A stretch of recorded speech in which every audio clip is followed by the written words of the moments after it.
असे श्रद्धा ज्याच्या उरी त्यासी दिसे कानिफा मुरारी। श्री नवनारायणांनी श्रीकृष्णाच्या आदेशाने वेगवेगळ्या नाथांच्या रूपाने अवतार घेतले। त्याचप्रमाणे श्री प्रबुद्ध नारायणांनी हिमालयातील एका हत्तीच्या कानामध्ये जन्म घेतला होता, म्हणून त्यांना कानिफनाथ हे नाव पडले।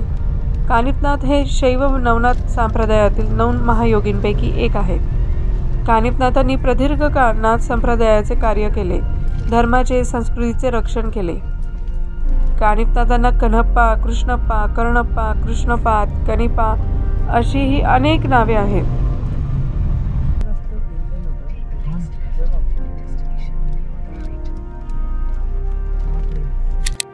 व्हिडिओ बघून तुमच्या लक्षात आलंच असेल की आजचा ब्लॉग हा आपला कानिफनाथ गडावर आहे।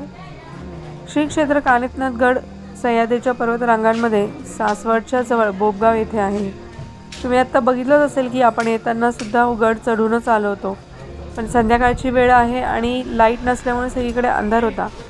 पण त्या अंधारामध्ये सुद्धा वरती गड चढताना इतकं भारी वाटत होते।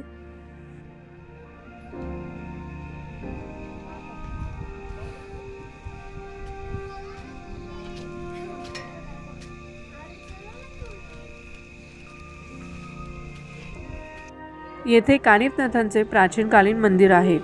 हे मंदिर तर पंचक्रोशीतील शिल्पकलेचा एक उत्तम नमुना आहे। या मंदिराचा गाभारा मोठा आहे, परंतु तिथला प्रवेश दरवाजा हा फक्त 1 बाय 1 फूट असाच आहे। या मंदिराची खासियत म्हणजे मुख्य मंदिर एका खोलीत आहे, म्हणजे ती एक प्रकारे गुहाच आहे आणि या मंदिरामध्ये आत जाण्यासाठी फक्त पुरुषांनाच प्रवेश आहे। आतमध्ये दर्शन घेण्यासाठी तुम्हाला सरपटत आत जावे लागते। तिथले पुजारी आत जाण्यासाठीची युक्ती सुद्धा सांगतात।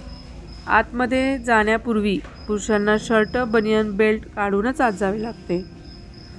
आतमध्ये गेल्यावर अंधाराला डोळे सरसावतात आणि थोड्याच वेळात समाधी स्पष्ट दिसू लागते।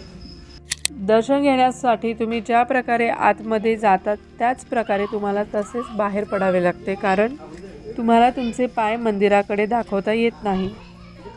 परंतु येथे सर्व आकाराचे लोक मंदिरामध्ये सहजपणे प्रवेश करतात आणि बाहेर देखील येतात।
ओम चैतन्य कानिफनाथाय नमः।